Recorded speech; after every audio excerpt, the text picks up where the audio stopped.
Donc, bonjour Zaki. Donc, Zaki, depuis Bonjour. 2016, il est professeur associé à l'École des Mines, chercheur à l'ENS de Paris et membre de l'équipe quantique de l'INRIA. À toi la parole, Zaki. Bonjour, merci.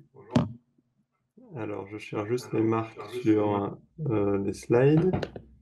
C'est bon. Ok. Alors, bonjour à tous. Donc, effectivement, moi, c'est Zaki Lektas et je travaille principalement sur la correction d'erreurs quantiques implémentée sur les circuits supraconducteurs et je suis effectivement délocalisé entre ces trois institutions, l'École des Mines, l'École normale supérieure et l'INRIA. Alors, je vais d'abord dire quelques mots de plus sur les circuits supraconducteurs. Donc, c'est une technologie fantastique qui ressemble. Alors, est-ce que vous voyez peut-être pas mon curseur? Euh, alors, vous voyez mon curseur? Je n'ai pas de retour, hein. Oui, ok. Alors, en haut à gauche, vous voyez une image d'un chip typique qui fait de l'ordre du centimètre. C'est vraiment un objet que vous pouvez prendre dans votre main. Vous avez typiquement des connecteurs, une carcasse en cuivre et l'échantillon, c'est cette petite puce de silicium qu'il y a au milieu de l'échantillon. Alors sur ce chip, il y a une variabilité assez restreinte de choses qu'on peut faire. En fait, on a principalement deux composants. Un composant qui implémente des cavités à haut facteur de qualité, mais ça ressemble tout simplement à un morceau de supraconducteur comme ici, entouré d'un autre morceau de supraconducteur. Et cette petite structure, en fait, résonne à des fréquences dans le gigahertz et peut atteindre des facteurs de qualité de l'ordre du million, voire la centaine de millions et même plus. Le deuxième composant qu'on fait, c'est la jonction Josephson, qui est tout simplement deux électrodes supra, SS, et une petite couche isolante qui fait quelques nanomètres d'épaisseur. Et en fait, cet objet, c'est vraiment l'objet qui apporte la non-linéarité nécessaire pour fabriquer des qubits. Et dans les circuits supraconducteurs, on s'amuse à agencer ces deux composants de plein de manières différentes pour faire une grande variabilité de chips avec ces deux ressources principales. Donc un exemple de deux choses qu'on sait faire, c'est l'oscillateur harmonique, qui est tout simplement la cavité avec, vous voyez, l'énergie en fonction du degré de liberté, qui est en fait la phase aux bandes de cet oscillateur LC. Et vous avez donc un potentiel parabolique, des niveaux d'énergie également espacés. Et ce qu'on vient faire, c'est que pour faire un qubit, on prend cet objet, on remplace l'inductance par une jonction Josephson. Et comme vous pouvez voir ici, plutôt qu'avoir un potentiel parabolique, ça courbe un tout petit peu le potentiel, ce qui fait que la transition 1 vers 2 est un tout petit peu plus petite. Pour une transition de 0,1 de 5 gigas, la transition 1-2 est peut-être 200 MHz plus bas, donc c'est vraiment très peu, mais c'est suffisant en fait pour implémenter un qubit. Ensuite, ces circuits étant supraconducteurs et opérant en gigahertz, on les insère dans ces superbes machines qui sont des réfrigérateurs à dilution. Vous en avez une photo ici. On passe une bonne partie de notre temps, comme le disait Tristan, à câbler ces frigos, c'est-à-dire à les isoler de leur environnement en travaillant sur le filtrage, l'écrantage magnétique, etc. Et je voudrais juste apporter une petite clarification. Depuis ma thèse, je suis devenu expérimentateur. Donc, ça, c'est une image de mon frigo à l'ENS. Alors, les circuits supra ont connu un essor absolument impressionnant depuis les années 2000. Donc, fin des années 90, il y a eu d'abord une première mesure où les temps de vie étaient de l'ordre de la nanoseconde. Et sur les 20 dernières années, on a gagné 6 ordres de grandeur sur les temps de vie des circuits supraconducteurs. Alors, je voudrais juste dire quelques mots sur mon opinion de pourquoi c'est le cas.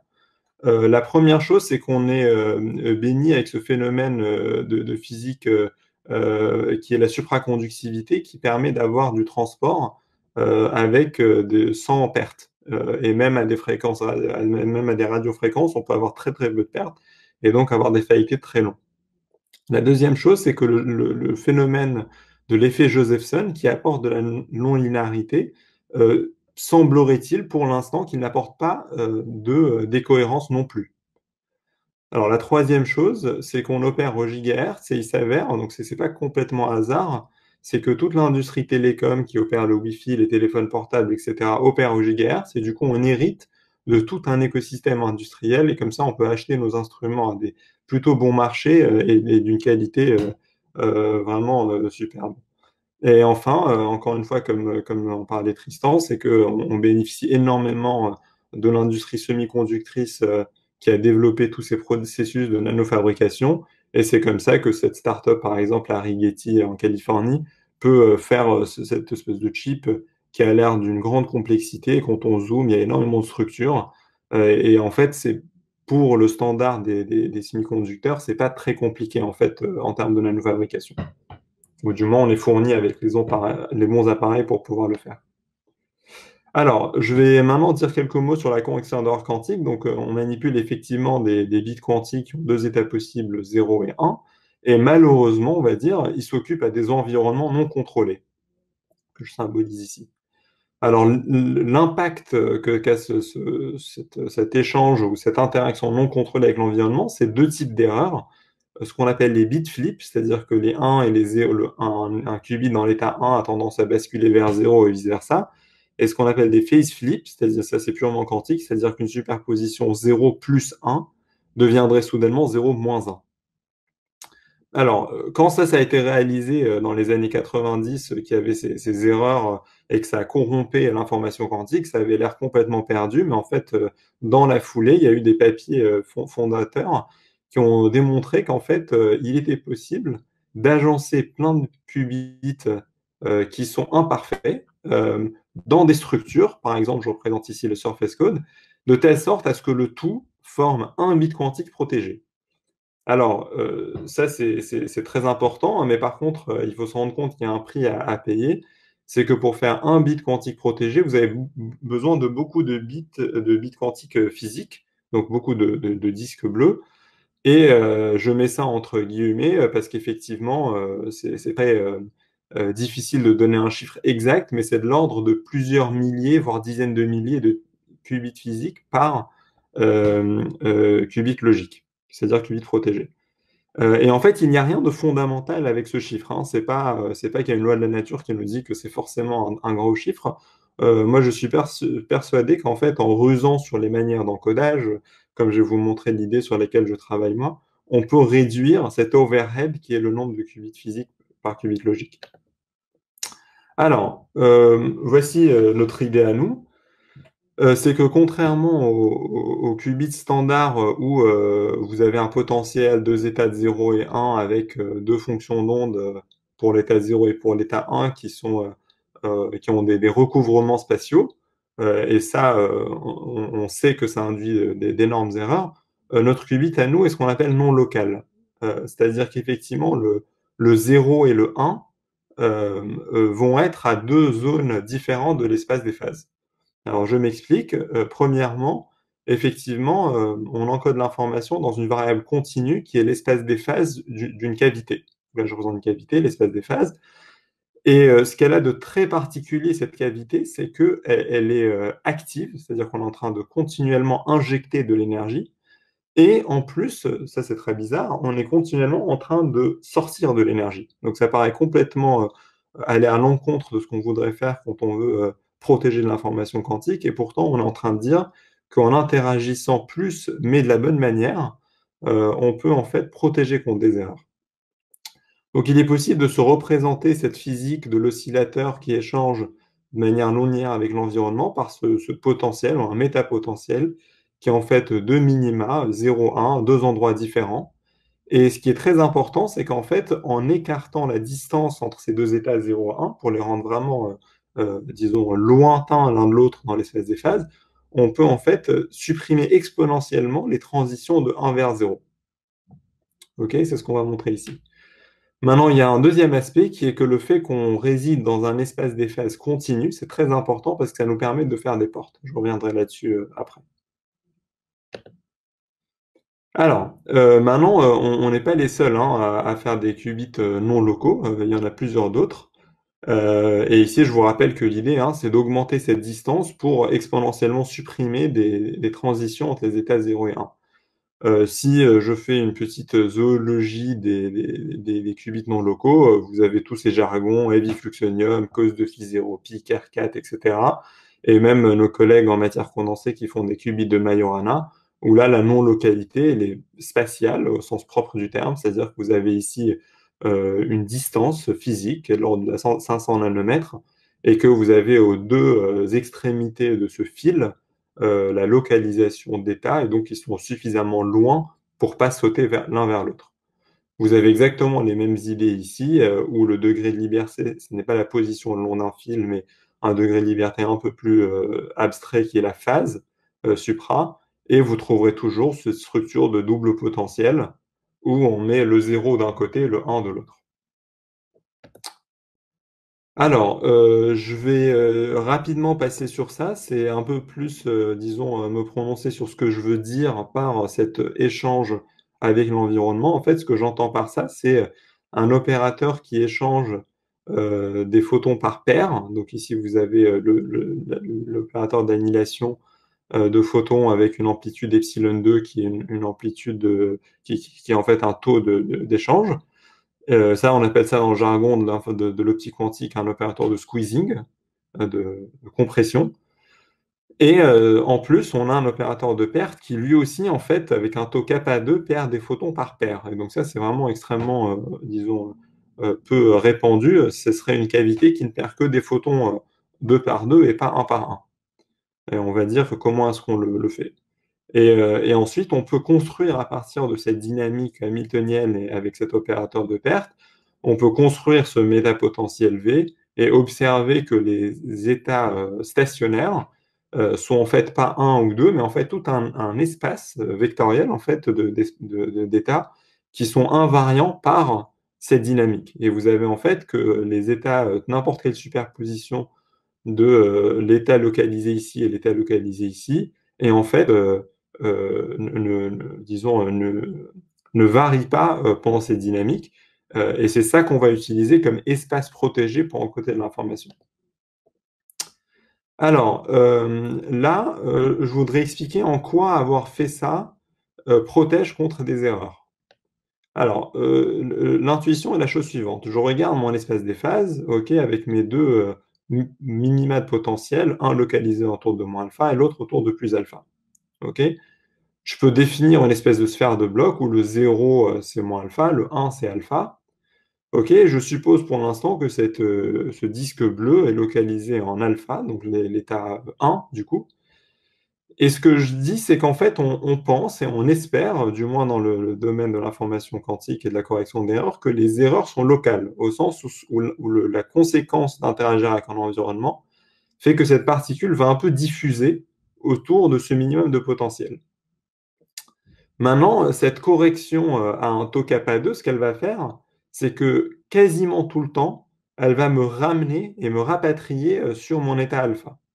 Et l'impact de ça, c'est que le flip de bit, c'est-à-dire la transition de alpha vers moins alpha ou de 1 vers 0, c'est équivalent, va être exponentiellement supprimé en fonction de cette distance, comme pour l'effet tunnel, en fait, où en augmentant une distance, on diminue exponentiellement les traversées d'une partie vers l'autre. Alors, il y a un autre type d'erreur dont j'ai parlé au début, qui est les erreurs de phase. Et en fait, la mauvaise nouvelle, c'est que en augmentant cette distance, on empire les erreurs de phase. La bonne nouvelle, c'est qu'on l'empire seulement linéairement. D'accord? Donc, en fait, ça paraît être un très bon compromis de exponentiellement supprimer un type d'erreur et seulement linéairement empirer l'autre.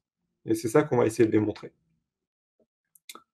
Alors, pour, disons, médier ces interactions d'échange à deux photons, ce qu'on fait, c'est qu'on prend notre, disons, mode, notre cavité, ce qu'on appelle de mémoire, qui a une raie spectrale la plus fine possible, et en fait, on lui ajoute à côté un autre mode qui, lui, est volontairement dissipatif. Donc, vous avez une largeur de raie ici qui est volontairement en fait épaisse.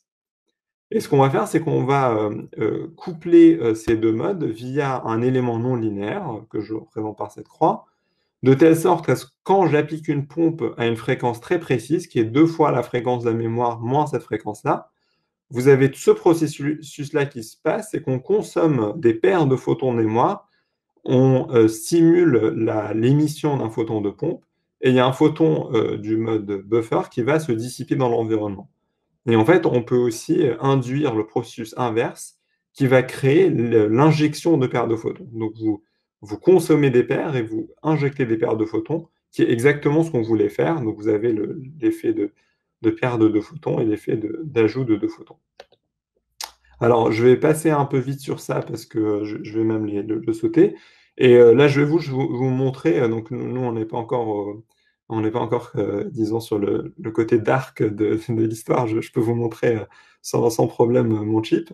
C'est une blague. Donc, on a nos chips qui ressemblent à ça. Font à peu près 1 cm par 1 cm.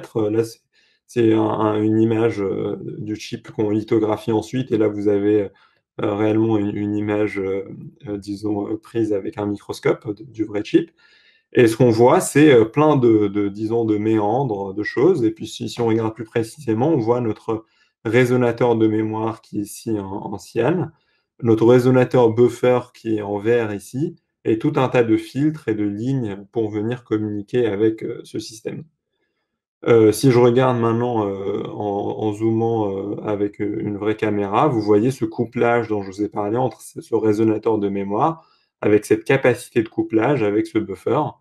Et les couleurs qu'on voit, c'est du niobium en gris clair, du silicium en gris foncé et de l'aluminium en gris plus clair encore. Donc, ça m'attriste de passer un peu vite là-dessus parce que ça, c'est une innovation qui nous a pris le plus de temps, en fait. C'était de trouver le bon dipôle de couplage entre ce buffer et cette mémoire qui permet de médier des échanges de paires de photons sans médier d'autres interactions parasites comme la perte bête et simple de photons un par un.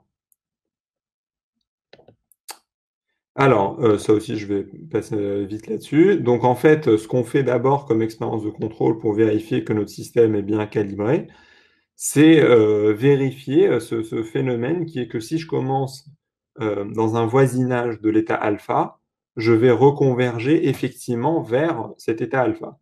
Si je commence dans un voisinage de moins alpha, je vais effectivement converger vers l'état moins alpha. Donc, je fais l'expérience suivante, qui est d'injecter un petit état cohérent dans mes cavités.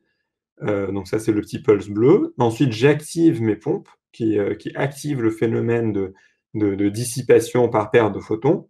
Et ensuite, je fais expérimentalement une tomographie de Wigner. Et chaque image que vous voyez là sont des données, des vraies données, où on voit disons, la fonction de Wigner du champ dans la cavité en fonction des deux quadratures réelles de bêta, imaginaires de bêta. Alors, ce qu'on voit ici, c'est qu'en fait, si j'initialise mon état cohérent dans un voisinage de ce puits-là, c'est-à-dire dans ces 3 points-là, il converge après, disons, 20 microsecondes de pompage vers effectivement le puits de droit. Donc, c'est ce qu'on s'attendait.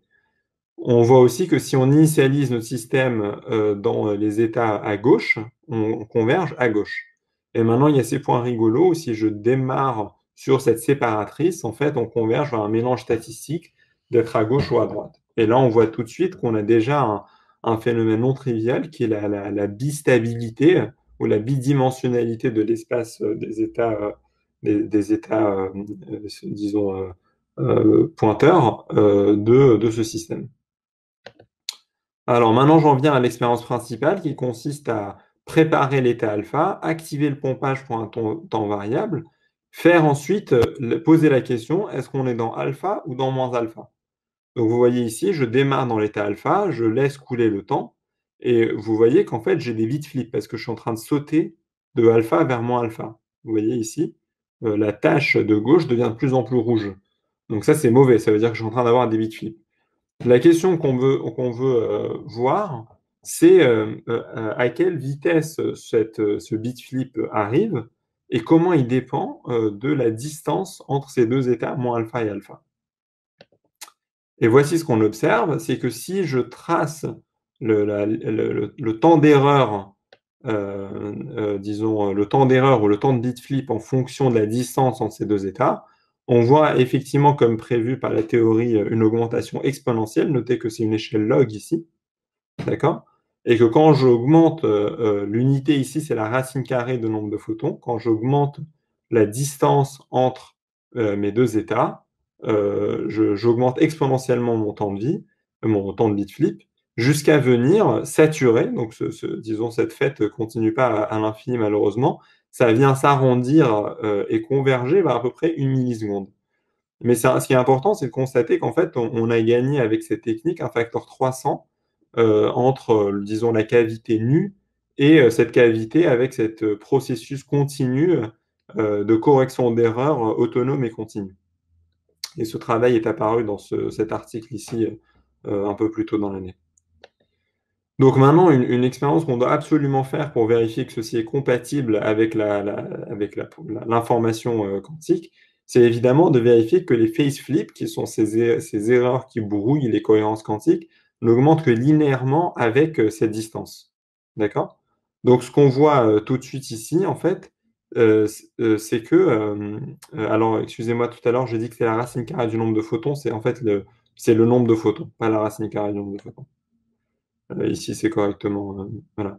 Donc, ce qu'on voit en fait, c'est que effectivement, là, j'ai une échelle linéaire du taux de phase flip, et on voit qu'il augmente linéairement. Et comme montre c'est aussi des données brutes. Et ce que vous voyez, c'est que si je prépare la superposition quantique en θ moins alpha et alpha, avec ces jolies franges d'interférence qui sont très connues du groupe de Serge Haroche, qui les a magnifiquement mesurées il y a une dizaine d'années, on les voit effectivement disparaître, et c'est ça qui permet de mesurer le temps de disparition de ces franges d'interférence, permet de mesurer ce taux de décohérence. Et la mauvaise nouvelle, c'est qu'il augmente comme prévu, mais la bonne nouvelle, c'est qu'il augmente que linéairement. Alors maintenant, ce qu'on est en train de faire en ce moment au laboratoire, c'est étendre ça à 2 qubits de chat. On appelle ça des qubits de chat, en fait. Je ne l'ai pas dit, mais voilà. Et en fait, en prenant 2 qubits de chat, on essaye d'implémenter en fait une porte control note qui permettrait en fait de basculer selon l'état du premier chat, est-ce qu'il est dans alpha ou moins alpha, qui permet de basculer l'état d'un autre qubit de chat vers l'état, donc soit le laisser comme il est, soit de le basculer de alpha à moins alpha. Et nos collaborateurs théoriques à l'INRIA ont des protocoles très astucieux pour le faire. Et c'est ça qu'on est en train de faire en ce moment au laboratoire, ou du moins on se prépare pour le faire. Alors la roadmap qu'on suit en fait est détaillée dans cet article dans ce journal. Et elle permet de montrer comment, en fait, en concaténant des qubits de chat dans des codes de ligne, on peut faire, en fait, passer de 1 à 2 qubits. Donc, nous, on a fait cette partie-là. On est en train de faire celle-ci. Ensuite, on veut monter en puissance et faire des codes à 3 qubits de chat et observer ce qu'on appelle des tophonies, qui sont des portes non Clifford. Et on pense qu'en fait, ça pourrait être une formidable mémoire quantique et même des briques de base pour un calculateur quantique universel, avec, encore une fois, un nombre beaucoup plus faible de ressources physiques pour faire un qubit logique. Voilà, je voudrais finir en remerciant mes collaborateurs. Donc, entre, disons, ces 3 et maintenant 4 groupes de personnes, donc nos théoriciens à l'INRIA, avec Philippe Campanibar qui vient de nous rejoindre, qui est avec moi au laboratoire à l'ENS maintenant, nos amis et collaborateurs sur les qubits de spin dans des structures de nanotubes de carbone, et enfin ce jeune pousse qui est Alice et Bob, avec qui on travaille main dans la main pour construire cette grosse structure de qubits de chat. Voilà, merci de votre attention.